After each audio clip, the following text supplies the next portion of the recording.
Please be seated.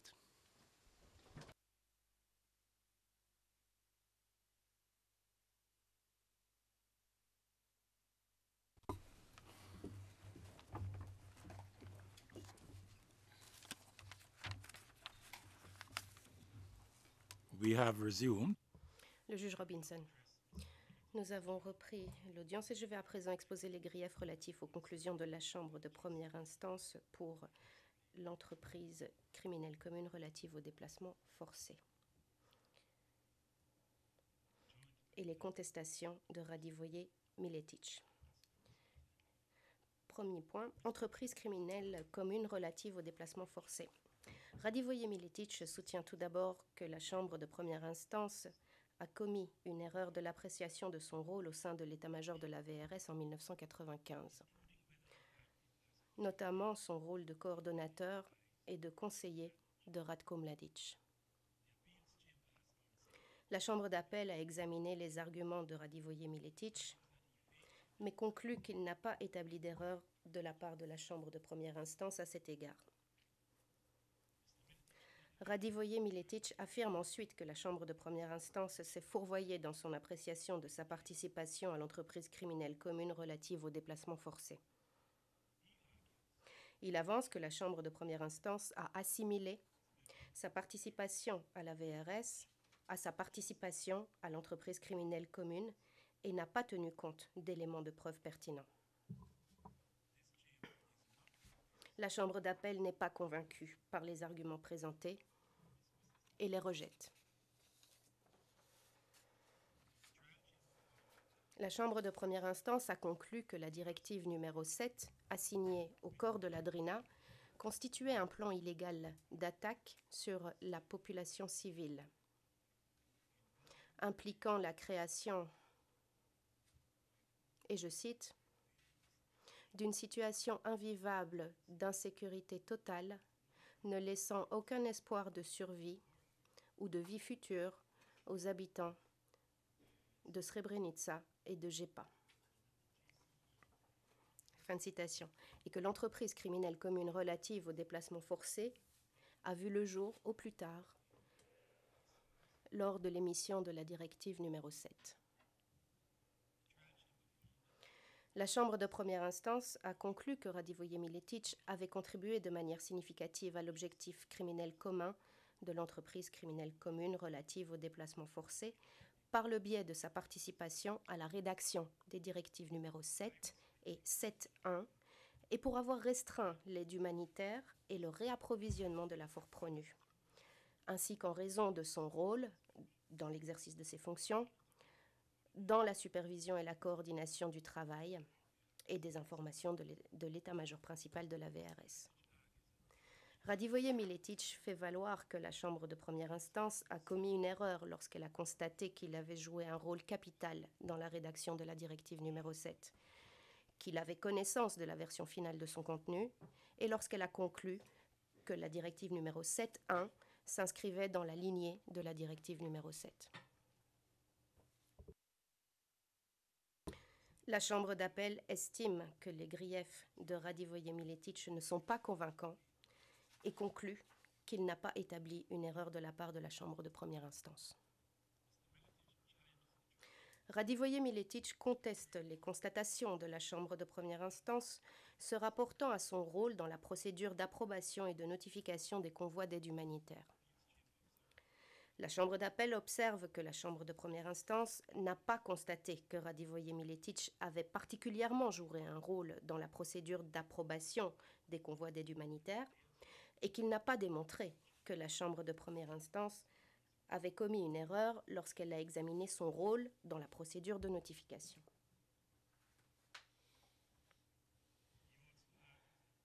Radivoje Miletić avance également que la Chambre de première instance a commis des erreurs à propos de sa participation à la procédure d'approbation et de notification des convois de la Fortpro-NU. Et lorsqu'elle a constaté qu'il avait consciemment mis en œuvre les instructions de la directive numéro 7 en participant aux restrictions des convois. Après avoir examiné les griefs présentés, la Chambre d'appel conclut que Radivoje Miletić n'a pas pu établir d'erreur et elle les rejette dans leur intégralité.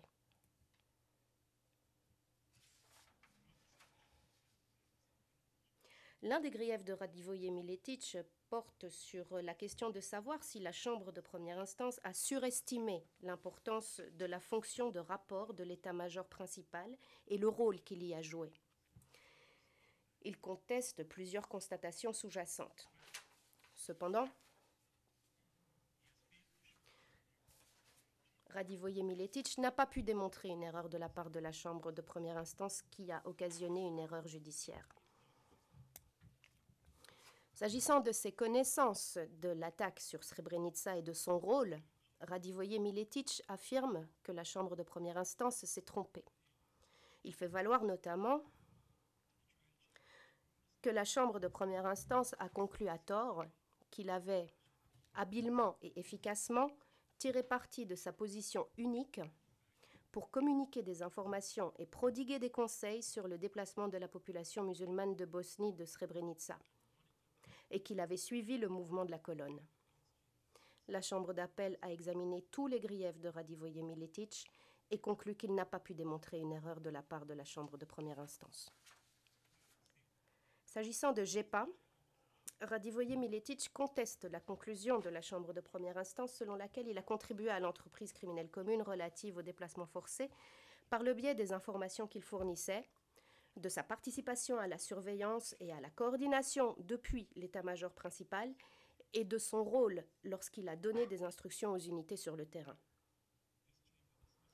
La Chambre d'appel rejette les griefs de Radivoje-Miletic. La Chambre d'appel rejette également l'argument de Radivoje-Miletic selon lequel la Chambre de première instance a commis une erreur lorsqu'elle n'a pas tenu compte d'éléments de preuve indiquant que ces actes faisaient partie de ses responsabilités normales et légitimes. Radivoje-Miletic avance que la Chambre de première instance a commis une erreur de droit et de fait lorsqu'elle a constaté qu'il était animé de l'intention requise partagée lors de sa participation à l'entreprise criminelle commune relative au déplacement forcé. Ces griefs portent sur l'application qu'a faite la Chambre de première instance du critère juridique régissant l'intention requise pour l'entreprise criminelle commune de première catégorie, sur ses conclusions relatives à la portée de ses connaissances, notamment celle du projet criminel visant à déplacer de force les musulmans de Bosnie des enclaves, et sur ses conclusions que ces actes, ayant contribué à l'objectif commun, ont été mis en œuvre dans le cadre de l'entreprise criminelle commune relative au déplacement forcé. La Chambre d'appel conclut que la Chambre de première instance a appliqué le critère juridique adéquat et rejette les griefs de Radivoje-Miletic à cet égard. En outre, la Chambre d'appel conclut que Radivoje-Miletic n'a pas pu démontrer qu'un juge du fait raisonnable n'aurait pu conclure que ses connaissances comportaient une vaste connaissance des stratégies et des objectifs de la RS, qu'il était pleinement informé de la situation à Srebrenica et JEPA, et qu'il était au courant du projet de l'entreprise criminelle commune relative au déplacement forcé, tel que le décrit la directive numéro 7. Ces griefs relatifs à la portée de ces connaissances sont dès lors rejetés. La Chambre d'appel est aussi d'avis que Radivoje-Miletic n'a pas pu démontrer une erreur dans les constatations de la Chambre de première instance concernant sa participation continue à la réalisation de l'objectif commun de l'entreprise criminelle commune relative au déplacement forcé, et rejette tous ces griefs relatifs à la conclusion de la Chambre de première instance sur l'élément moral le concernant.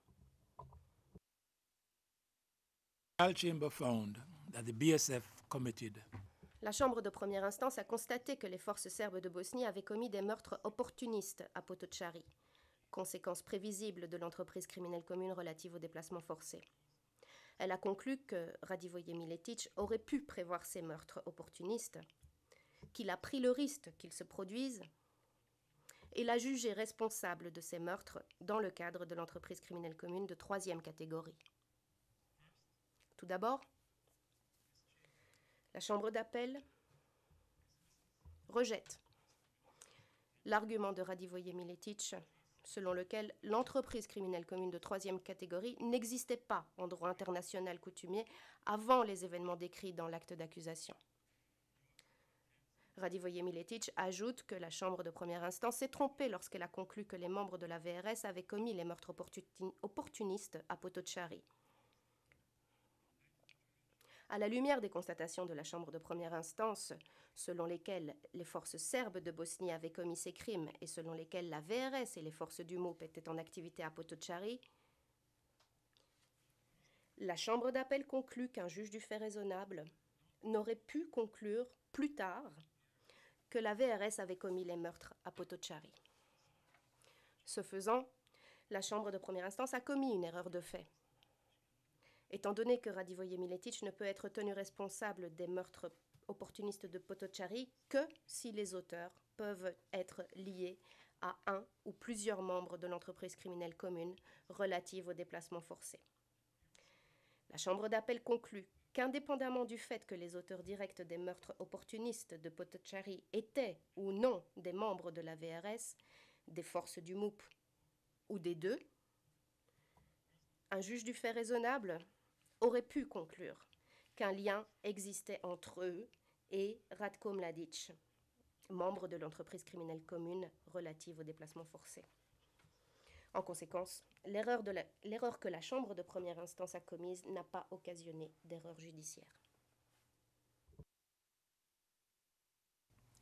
This chamber also finds that La Chambre d'appel conclut également que Radivoje-Miletic n'a pas pu démontrer qu'un juge du fait raisonnable n'aurait pu conclure que les meurtres opportunistes de Potocari étaient une conséquence naturelle et prévisible de l'entreprise criminelle commune relative au déplacement forcé. Qu'il avait suffisamment de connaissances pour être en mesure de prévoir que les meurtres opportunistes pouvaient avoir lieu et qu'il a délibérément pris le risque de les laisser se produire. Son appel sur ces points est rejeté, tout comme son grief selon lequel la Chambre de première instance a commis une erreur lorsqu'elle a conclu qu'il aurait pu prévoir que les meurtres opportunistes de Potocari pouvaient être commis dans une intention discriminatoire et qu'il a délibérément pris ce risque.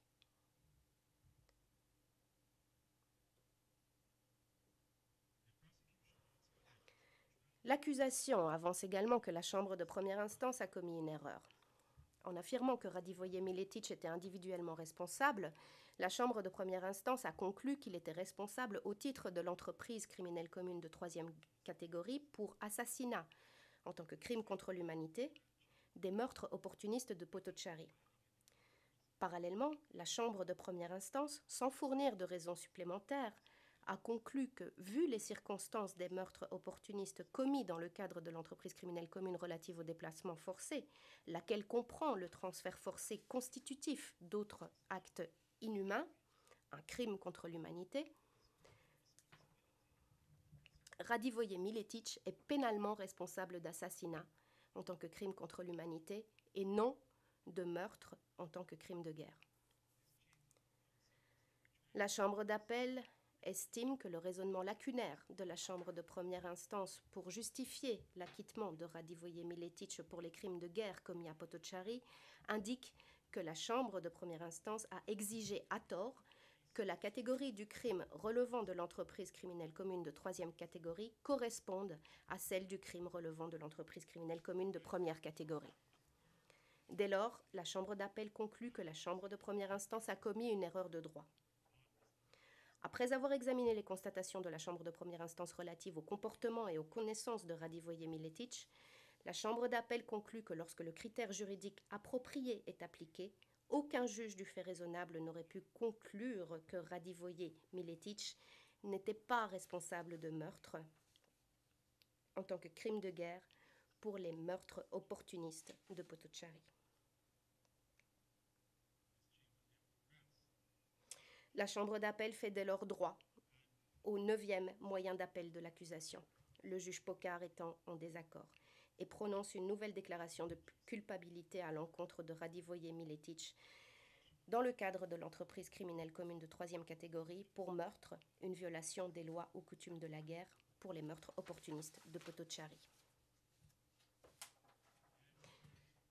Je vais maintenant me pencher sur les arguments des parties à propos de la responsabilité pour aide et encouragement. La Chambre de première instance a condamné M. Nikolic pour avoir aidé et encouragé le génocide en participant à l'entreprise criminelle commune relative aux exécutions. La Chambre de première instance a également condamné M. Pandurevich pour avoir aidé et encouragé par ses omissions le meurtre en tant que crime contre l'humanité et en tant que violation des lois ou coutumes de la guerre des prisonniers de Milici, ainsi que pour avoir aidé et encouragé les crimes contre l'humanité de transfert forcé et de persécution ayant pris la forme de transfert forcé. Elle a acquitté M. Pandurevich des autres chefs relatifs à la complicité par aide et encouragement. Messieurs Pandurevich et Nikolic, ainsi que l'accusation, ont contesté les conclusions de la Chambre de première instance s'agissant de la complicité par aide et encouragement. M. Nikolic fait valoir que la Chambre de première instance a commis une erreur en concluant qu'il savait que l'opération meurtrière était menée avec une intention génocidaire. Après avoir examiné les arguments, la Chambre d'appel conclut que M. Nikolic n'a pas démontré que la Chambre de première instance a commis une erreur. M. Pandurevich fait valoir que la Chambre de première instance a commis une erreur en constatant qu'il devait savoir qu'en omettant d'agir, il porterait assistance à M. Popovitch dans la commission des meurtres des prisonniers de Milici. Il fait valoir, en outre, que la Chambre de première instance a commis une erreur en concluant que son inaction présumée a eu un effet important sur les meurtres, étant donné qu'aucune autre solution réaliste ne s'offrait à lui, susceptible de rendre moins probable l'effet important dudit crime. M. Pandurevich fait également valoir que la Chambre de première instance n'a pas appliqué le critère adéquat de l'élément moral de la complicité par aide et encouragement. Pour ce qui est du chef de transfert forcé, M. Pandurevich fait valoir que la Chambre de première instance a commis une erreur en omettant d'apprécier si ces actes visaient précisément à faciliter les transferts forcés.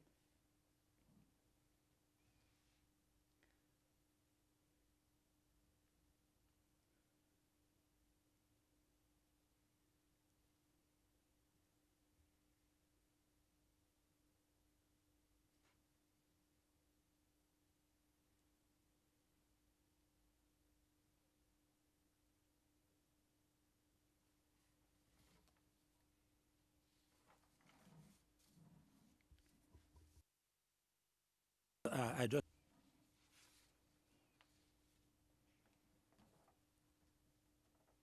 Je viens de vérifier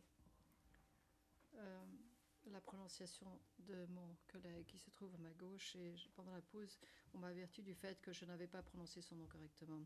La Chambre d'appel, M. le juge Nyang étant partiellement en désaccord, conclut que M. Pandurevich n'a établi aucune erreur de droit ou de fait et rappelle que viser précisément n'est pas un élément constitutif de la complicité par aide et encouragement en vertu du droit international coutumier. La Chambre d'appel, M. le juge Nyang étant partiellement en désaccord, rejette par conséquent tous ces arguments. L'accusation fait valoir que la Chambre de première instance a commis une erreur en omettant de constater que M. Pandurevich, après avoir repris le commandement opérationnel actif de la brigade de Zvornik à midi le 15 juillet 1995,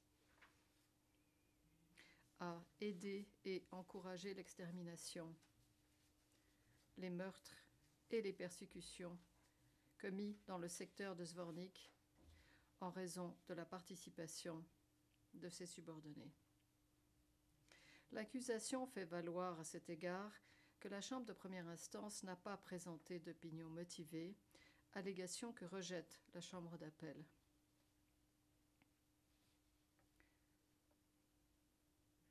La Chambre d'appel rejette en outre l'argument de l'accusation, car dénué de fondement, selon lequel M. Pandurevich a aidé et encouragé le traitement cruel et inhumain des détenus musulmans de Bosnie.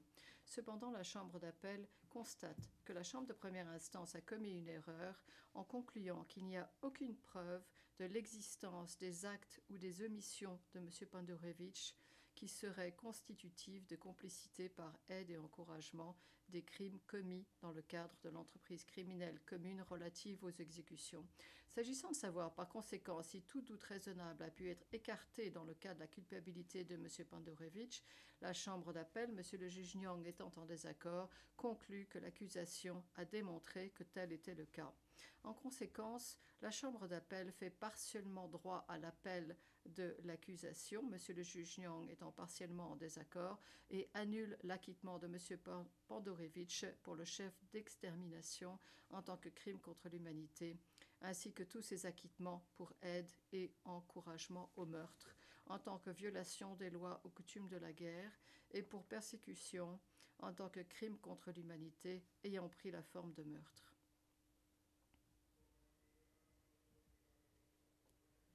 La Chambre d'appel, Monsieur le juge Pocard étant en désaccord, prononce de nouvelles condamnations à l'encontre de M. Pandorevich pour ces crimes. Enfin, au vu de ces nouvelles condamnations, la Chambre d'appel annule les condamnations pour meurtre de M. Pandorevich au titre de sa responsabilité de supérieur hiérarchique pour les crimes qui sont les mêmes que ceux qui ont été commis par ses subordonnés. L'accusation avance en outre que la Chambre de première instance a commis une erreur en acquittant M. Pandorevich pour avoir aidé à encourager les persécutions ayant pris la forme de meurtre des prisonniers de Milici. La Chambre d'appel, en appliquant le droit en vigueur aux constatations factuelles de la Chambre de première instance, M. le juge Nyang étant en désaccord, conclut que la Chambre de première instance a commis une erreur en ne condamnant pas M. Pandorevich pour avoir aidé à encourager les persécutions ayant pris la forme de meurtre en tant que crime contre l'humanité, s'agissant des prisonniers de Milici. La Chambre d'appel, M. le juge Nyang étant en désaccord, par conséquent fait droit à l'appel de l'accusation et annule l'acquittement de M. Pandorevich pour complicité par aide et encouragement des persécutions en tant que crime contre l'humanité ayant pris la forme de meurtre des prisonniers de Milici. Enfin, la Chambre d'appel, M. le juge Pocard étant en désaccord, prononce une nouvelle déclaration de culpabilité à l'encontre de M. Pandorevich à cet égard. L'incidence de ces conclusions sera abordée le cas échéant dans ce qui suit.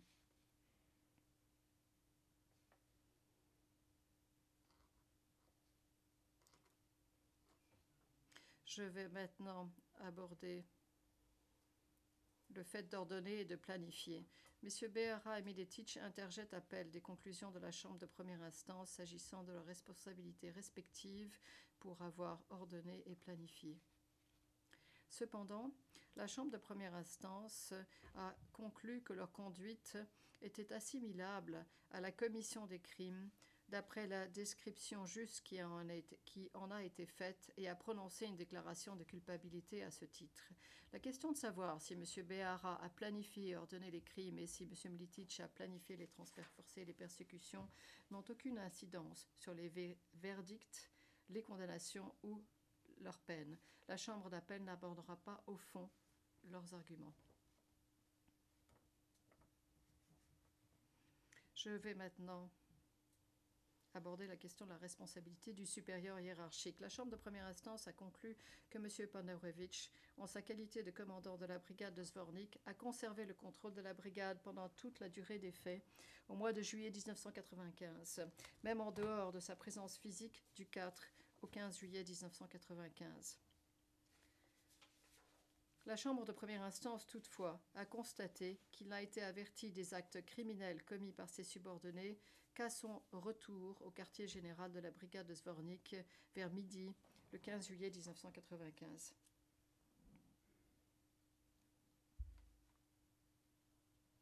La Chambre de première instance a déclaré M. Pandorevich coupable de meurtre en tant que crime contre l'humanité et en tant que violation des lois ou coutumes de la guerre pour n'avoir pas pris les mesures nécessaires et raisonnables pour empêcher ses subordonnés de commettre des crimes.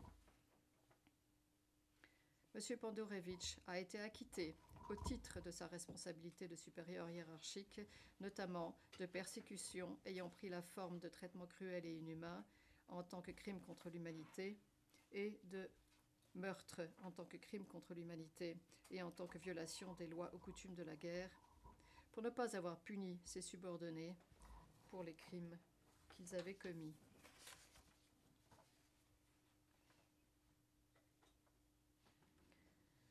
M. Pandurevich et l'accusation remettent tous deux en cause les constatations de la Chambre de première instance s'agissant de sa responsabilité de supérieur hiérarchique. Pour ce qui est de son absence du quartier général de la brigade du 4 au 15 juillet 1995, M. Pandurevich allègue que la Chambre de première instance a commis une erreur à 2 titres. Premièrement, en appliquant un critère inutilement formaliste dans sa conclusion quant à la capacité matérielle dont il disposait pour exercer un contrôle sur la brigade de Zvornik. Deuxièmement, en constatant qu'il exerçait un contrôle effectif sur la brigade de Zvornik, alors qu'en réalité, on lui avait confié une autre mission. Son adjoint gérait les affaires de la brigade et il ne recevait aucune information de la brigade et ne leur donnait pas d'ordre. La chambre d'appel, M. le juge Nyang étant en désaccord, conclut que M. Pandurevich n'a démontré aucune erreur de la part de la chambre de première instance dans son interprétation et dans son application du critère du contrôle effectif. La chambre d'appel conclut en outre, M. le juge Nyang étant en désaccord, que la chambre de première instance n'a pas commis d'erreur en concluant que les éléments de preuve montrent que M. Pandurevich disposait toujours de la capacité d'exercer le contrôle sur son adjoint et sur le reste de la brigade pendant le temps où il était absent. Enfin, M. Pandurevich fait valoir que son autorité de commandement sur la brigade de Zvornik avait été interrompue par messieurs Behara et Popovitch, qui donnaient des instructions à ses subordonnés sur les ordres de Ratko Mladic.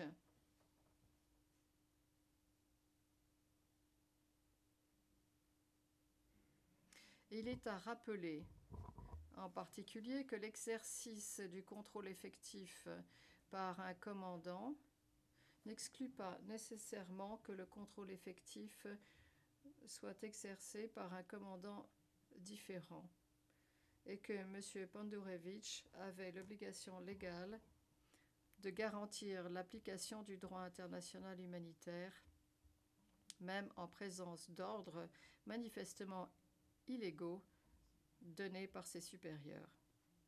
La chambre d'appel, M. le juge Nyang étant en désaccord, conclut que la chambre de première instance n'a pas commis d'erreur en constatant que M. Pandurevich exerçait un contrôle effectif sur ces hommes qui accomplissaient des tâches sur les instructions de M. Behara et de M. Popovitch. La chambre d'appel, M. le juge Nyang étant en désaccord, rejette ainsi tous les arguments de M. Pandurevich relatifs à sa responsabilité de supérieur hiérarchique. The prosecution L'accusation fait valoir que la Chambre de première instance a commis une erreur lorsqu'elle ne s'est pas prononcée ou n'a pas fourni une opinion motivée sur la question de la responsabilité de supérieur hiérarchique de M. Pandurevich, pour ne pas avoir empêché les membres de la brigade de Zvornik de participer à partir du midi, le 15, et la journée du 16 juillet 1995, aux persécutions ayant pris la forme de traitements cruels et inhumains, et demande à la chambre d'appel de condamner M. Pandurevich pour ces crimes. La chambre d'appel conclut que la chambre de première instance n'a fait aucune constatation spécifique et par conséquent n'a présenté aucune opinion motivée sur la question. Après avoir examiné les constatations factuelles pertinentes de la chambre de première instance et, le cas échéant, les éléments du dossier en l'espèce, la chambre d'appel conclut, au-delà de tout doute raisonnable, M. le juge Nyang étant en désaccord, que M. Pandurevich n'a pas pris les mesures nécessaires et raisonnables pour empêcher ses subordonnés de participer aux persécutions ayant pris la forme de traitements cruels et inhumains à partir de midi le 15 et pendant la journée du 16 juillet 1995, comme il se doit, pour s'acquitter de son devoir de commandant.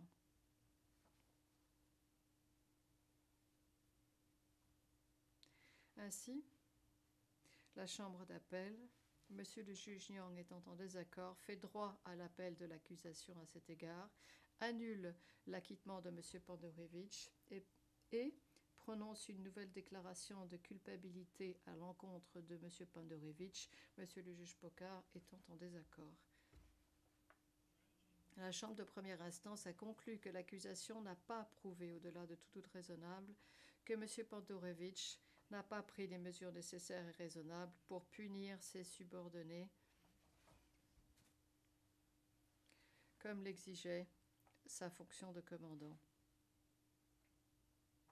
L'accusation fait valoir que la Chambre de première instance n'a pas appliqué correctement le critère des mesures nécessaires et raisonnables pour punir, qui, s'il avait été appliqué correctement, aurait entraîné la condamnation de M. Pandorevich pour ne pas avoir puni ses subordonnés pour les crimes commis par eux entre les 13 et 17 juillet 1995. La Chambre d'appel conclut que les constatations de la Chambre de première instance s'appuient sur deux constatations juridiques implicites. La première, que la mesure jugée normalement nécessaire et raisonnable,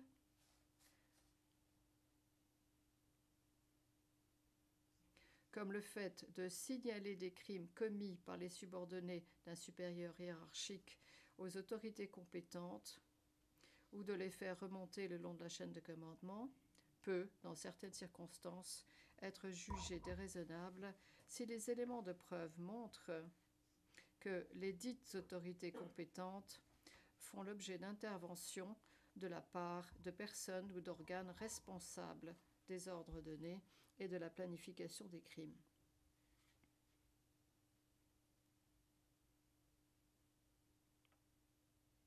Cependant, le droit international requiert que les commandants prennent certaines mesures pour punir leurs subordonnés ayant commis des crimes, même dans des circonstances de ce type. La Chambre d'appel, par conséquent, conclut que la Chambre de première instance a commis une erreur à cet égard. La seconde constatation juridique implicite, que des mesures qui normalement seraient insuffisantes au vu du devoir de punir peuvent, dans certaines circonstances, être jugées les seules mesures nécessaires et raisonnables possibles. La Chambre d'appel rappelle que le devoir de punir les auteurs d'un crime du supérieur hiérarchique inclut, si le supérieur n'est pas habilité à prendre des sanctions, l'obligation de les signaler aux autorités compétentes, ce qui satisfait aux exigences du devoir de punir seulement si un tel signalement donne lieu à une enquête ou à une procédure disciplinaire.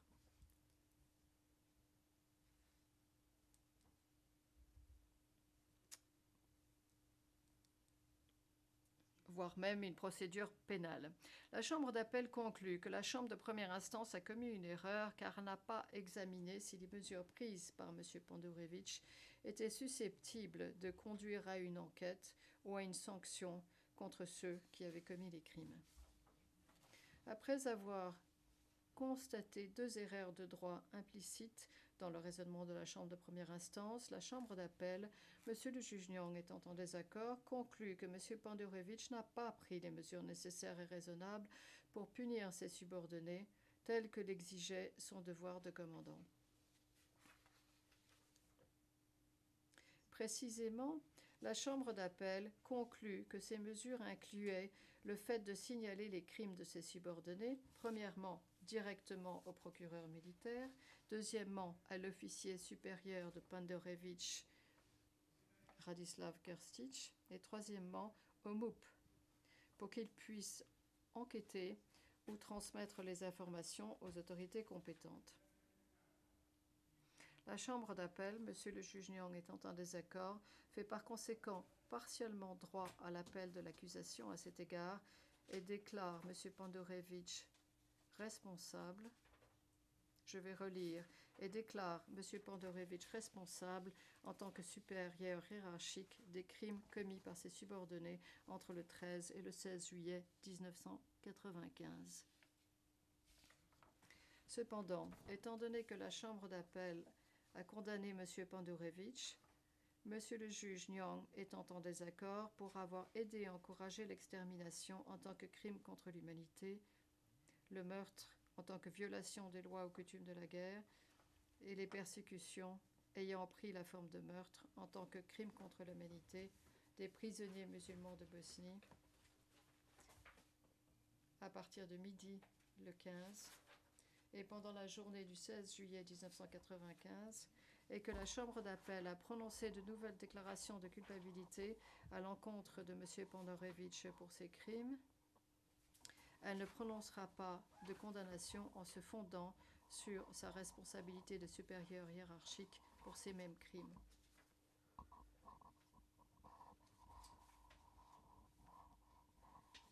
La Chambre d'appel, M. le juge Bokar étant en désaccord, prononce une nouvelle déclaration de culpabilité à l'encontre de M. Pandorevitch pour ne pas avoir puni les crimes commis par ses subordonnés entre le 13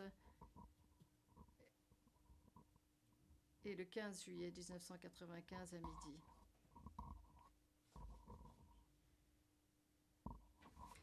La Chambre d'appel déclare M. Pandorevitch coupable d'extermination en tant que crime contre l'humanité, de meurtre en tant que violation des lois ou coutumes de la guerre et de persécution en tant que crime contre l'humanité ayant pris la forme de meurtre. La Chambre d'appel, M. le juge Bokar étant en désaccord, prononce en outre une nouvelle déclaration de culpabilité à l'encontre de M. Pandorevitch pour ne pas avoir puni les persécutions en tant que crime contre l'humanité ayant pris la forme de traitements cruels et inhumains tels que perpétrés par ses subordonnés entre le 13 et le 16 juillet 1995. L'incidence de ces conclusions sera abordée, le cas échéant, dans ce qui suit. Ceci conclut le résumé des conclusions de la Chambre d'appel en ce qui concerne la responsabilité pénale individuelle des appelants. Je vais maintenant aborder divers moyens d'appel.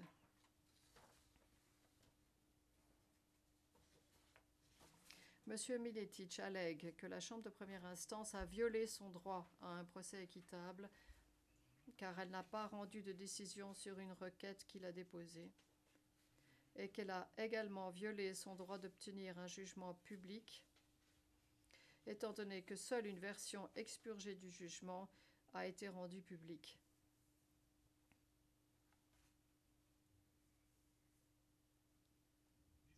La Chambre d'appel conclut que même si la Chambre de première instance a commis une erreur en ne tranchant pas clairement sur la requête, M. Miletic n'a pas démontré que la Chambre de première instance a violé son droit à un procès équitable ou à son droit d'obtenir un jugement public et rejette ces moyens d'appel pertinents. Je vais maintenant aborder la question des allégations des appelants et de l'accusation quant à la fixation de la peine.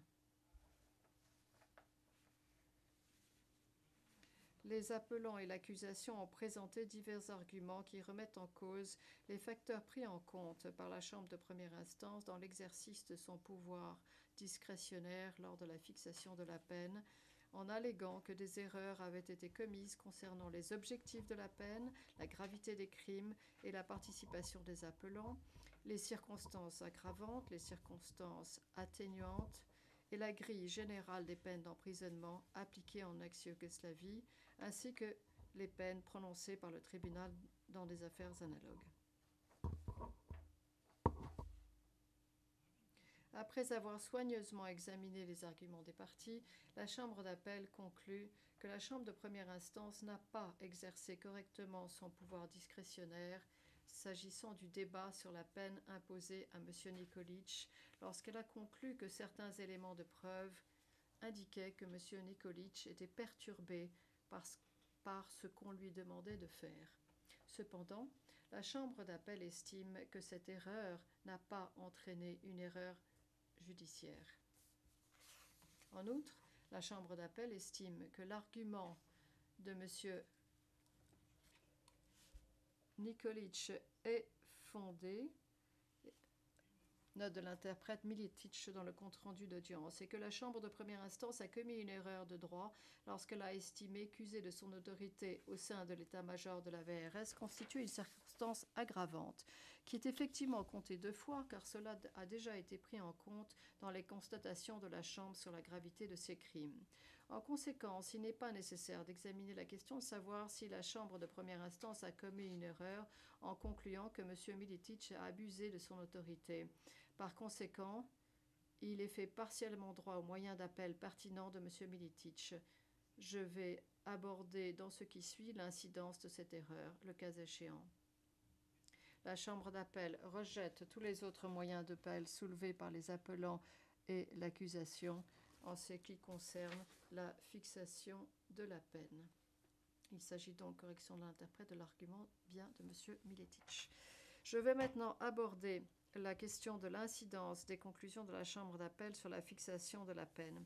Dans ce contexte, la Chambre d'appel rappelle qu'outre ses conclusions sur l'appel interjeté par M. Miletic contre la fixation de la peine, elle a infirmé plusieurs condamnations relatives à chaque appelant.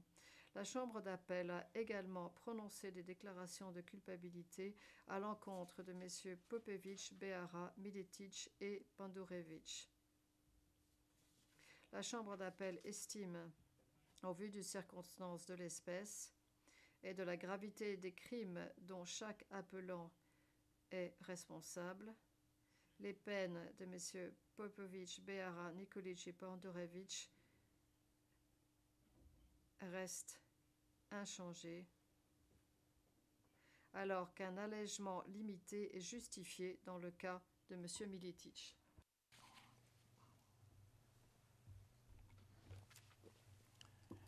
I come now to the Je vais à présent passer au dispositif et je vais donner intégralement lecture du dispositif de l'arrêt rendu par la Chambre d'appel. pursuant to Article 25. En application de l'article 25 du statut et des articles 117 et 118 du règlement, prenant note des écritures déposées par chacune des parties, ainsi que des arguments présentés par elle à la Chambre d'appel dans son audience qui s'est tenue du 2 au 6 décembre 2013, siégeant en audience publique, Monsieur Popovic, veuillez vous lever, je vous prie. With respect to Mr. Popovic, Concernant Vujadin Popovic, la Chambre d'appel fait droit, Monsieur le juge Nyang ayant une opinion dissidente, à l'appel formé par Monsieur Popovic au sujet du meurtre de 6 hommes musulmans de Bosnie dans les environs de Trnovo, et révoque les déclarations de culpabilité prononcées à son encontre pour fait de génocide, chef 1 partiel, d'extermination constitutive de crimes contre l'humanité, chef 3 partiel, de meurtre constitutif de violation des lois ou coutumes de la guerre, chef 5 partiel, et de persécution constitutive de crimes contre l'humanité, chef 6 partiel, dans la mesure où il concerne les morts des environs de Trnovo. Rejette, Monsieur le juge Robinson ayant une opinion partiellement dissidente, l'appel formé par Monsieur Popovic sur d'autres faits. Confirme ce qui reste des déclarations de culpabilité prononcées à l'encontre de M. Popovic au titre des chefs 1, 3, 5 et 6, fait droit partiellement, M. le juge Nyang ayant une opinion dissidente, au moyen d'appel numéro 6 de l'accusation, et M. le juge Pokar ayant une opinion dissidente, déclare Vujadin Popovic coupable de conspiration visant à commettre un génocide, chef 2. Confirme la peine d'emprisonnement à vie de Vujadin Popovic, le temps passé en détention préventive étant à déduire de la durée totale de la peine en vertu de l'article 101C du règlement. Monsieur Popovic, veuillez vous rasseoir. Monsieur Behara, veuillez vous lever, je vous prie. Concernant Lyubisha Behara, la Chambre d'appel fait droit partiellement, Monsieur le juge Nyang ayant une opinion dissidente, au moyen d'appel, se reprend l'interprète numéro 17 de Monsieur Behara, et révoque les déclarations de culpabilité prononcées à son encontre pour fait de génocide, chef 1 partiel, d'extermination constitutive de crimes contre l'humanité, chef 3 partiel, de meurtre constitutif de violation des lois ou coutumes de la guerre, chef 5 partiel, et de persécution constitutive de crimes contre l'humanité, chef 6 partiel, dans la mesure où il concerne le meurtre de 6 hommes musulmans de Bosnie dans les environs de Turnovo. Rejette l'appel formé par M. Behara sur d'autres faits. Confirme ce qui reste des déclarations de culpabilité prononcées à l'encontre de M. Behara au titre des chefs 1, 3, 5 et 6. Fait droit partiellement M. le juge Nyang ayant une opinion dissidente au moyen d'appel numéro 6 de l'accusation. Et M. le juge Pocard ayant une opinion dissidente déclare M. Behara coupable de conspiration visant à commettre un génocide, chef 2. Confirme la peine d'emprisonnement à vie de M. Behara, le temps passé en détention préventive étant à déduire de la durée totale de la peine en vertu de l'article 101C du règlement. M. Behara, vous pouvez vous rasseoir. M. Nikolic, veuillez vous lever, je vous prie.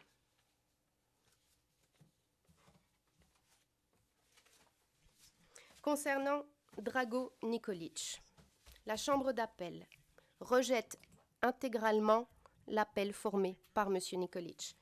Révoque proprio motu, M. le juge Nyang ayant une opinion dissidente, les déclarations de culpabilité prononcées à l'encontre de M. Nikolic pour fait de génocide, chef 1 partiel, d'extermination constitutive de crimes contre l'humanité, chef 3 partiel, de meurtre constitutif de violation des lois ou coutumes de la guerre, chef 5 partiel, et de persécution constitutive de crimes contre l'humanité, chef 6 partiel,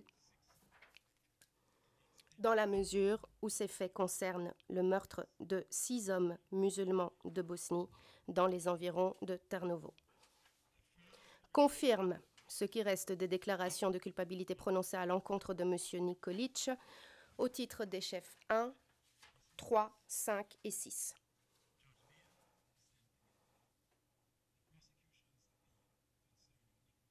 Rejette intégralement, M. le juge Nyang ayant une opinion dissidente, l'appel formé par l'accusation et concernant M. Nikolic, confirme, M. le juge Nyang étant en désaccord, la peine de 35 ans d'emprisonnement de M. Nikolic, le temps passé en détention préventive étant à déduire de la durée totale de la peine en vertu de l'article 101C du règlement.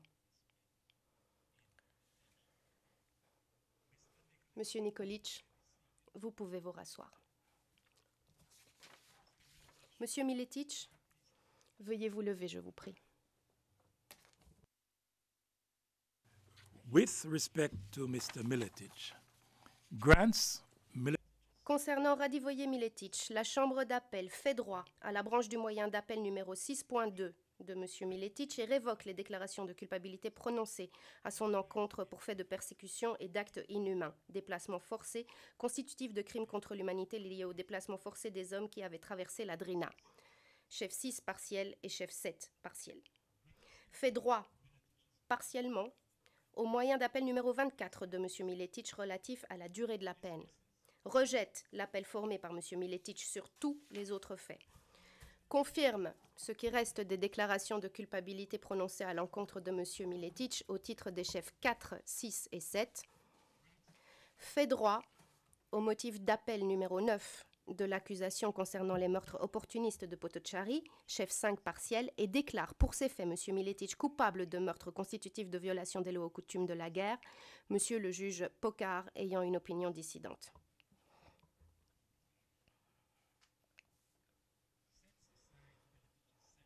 Infirme la peine de 19 ans d'emprisonnement de M. Miletic et impose une peine de 18 ans d'emprisonnement, le temps passé en détention préventive étant à déduire de la durée totale de la peine en vertu de l'article 101C du règlement. Monsieur Miletich, vous pouvez vous rasseoir. To stand. With respect to Mr. Pandura, Monsieur Pandorevitch, veuillez vous lever, je vous prie. S'agissant de Vinko Pandorevitch, la Chambre d'appel rejette intégralement l'appel formé par Monsieur Pandorevitch, Monsieur le juge Nyang étant en désaccord. Fait droit partiellement, Monsieur le juge Nyang étant en désaccord à la branche du moyen d'appel numéro 1B de l'accusation et prononce, Monsieur le juge Pokar étant en désaccord, de nouvelles déclarations de culpabilité à l'encontre de Vinko Pandorevitch pour aide et encouragement à des faits d'extermination constitutifs de crimes contre l'humanité, chef 3 partiel, pour meurtre constitutif de violation des lois ou coutumes de la guerre, chef 5 partiel, et pour persécution moyennant le meurtre constitutif de crimes contre l'humanité, chef 6 partiel, en rapport avec les crimes commis à l'encontre des prisonniers musulmans de Bosnie dans l'école de Ročević, dans l'école de Kula, à Kozluk, au centre culturel de Pilica et à la ferme militaire de Branjevo. Fait droit, Monsieur le juge Nyang étant en désaccord à la branche du moyen d'appel numéro 1 petit c de l'accusation et prononce, Monsieur le juge Pokar étant en désaccord, une nouvelle déclaration de culpabilité à l'encontre de M. Pandorevitch pour aide et encouragement à commettre des persécutions moyennant le meurtre constitutif de crimes contre l'humanité, chef 6 partiel en rapport avec les prisonniers de Milici. Fait droit, M. le juge Nyang étant en désaccord à la branche du moyen d'appel numéro 2 petit d de l'accusation et prononce, en application de l'article 7.3 du statut, Monsieur le juge Pokar ayant en désaccord une nouvelle déclaration de culpabilité à l'encontre de Vinko Pandorevitch pour persécution moyennant des traitements cruels et inhumains constitutifs de crimes contre l'humanité, chef 6 partiel, en rapport avec les crimes commis contre les prisonniers musulmans de Bosnie des écoles de Ročević et Kula. Fait droit, Monsieur le juge Nyang étant en désaccord à la branche du moyen d'appel numéro 2 petite e de l'accusation et prononce, en application de l'article 7.3 du statut, Monsieur le juge Nyang Pokar étant en désaccord, une nouvelle déclaration de culpabilité à l'encontre de Vinko Pandorevitch pour aide et encouragement à des actes d'extermination constitutifs de crimes contre l'humanité, chef 3 partiel, pour meurtre constitutif de violation des lois ou coutumes de la guerre, chef 5 partiel, et pour persécution moyennant le meurtre ainsi que les traitements cruels et inhumains constitutifs de crimes contre l'humanité, chef 6 partiel, en rapport avec les crimes commis contre les prisonniers musulmans de Bosnie détenus dans les écoles de Gerbavci, Ročević et Kula, transportés vers Orahovac et Kozluk et tués à Orahovac. Par conséquent, infirme la déclaration de culpabilité prononcée à l'encontre de Vinko Pandorevitch en application de l'article 7.3 du statut pour meurtre constitutif de crime contre l'humanité, chef 4 partiel, et meurtre constitutif de violation des lois ou coutumes de la guerre, chef 5 partiel, en rapport avec les crimes commis par ses subordonnés à Kozluk et à la ferme militaire de Branjevo entre le 15 juillet à midi et le 16 juillet 1995. Rejette sur tous les autres faits l'appel formé par l'accusation.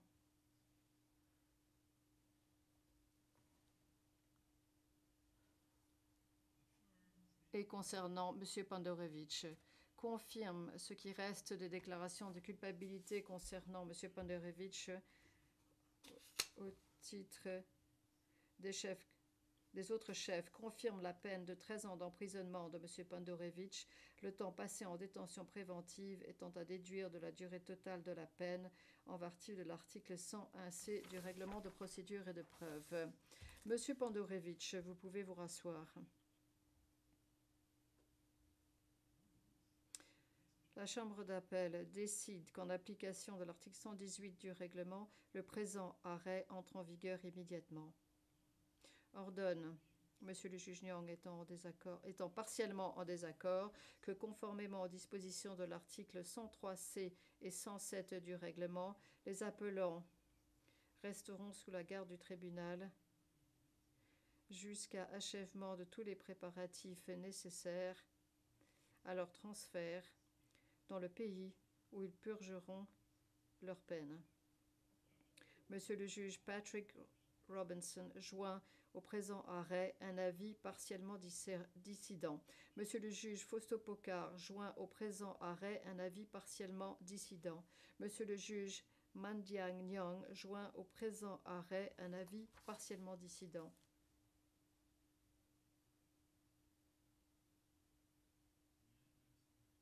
Madame la greffière, je vous serai gré de bien vouloir distribuer un exemplaire du présent arrêt aux parties.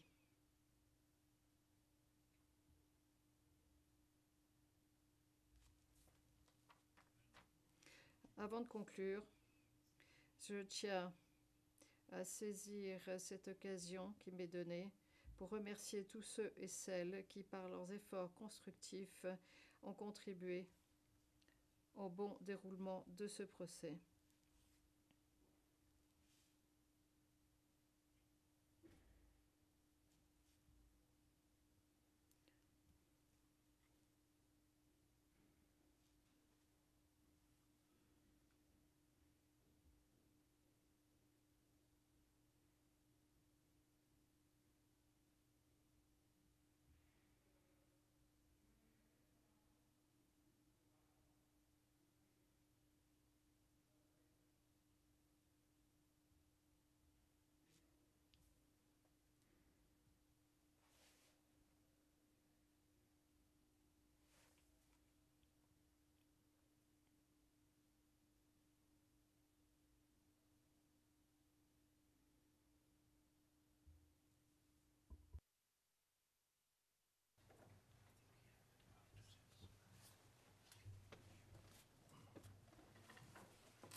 The hearing stands adjourned.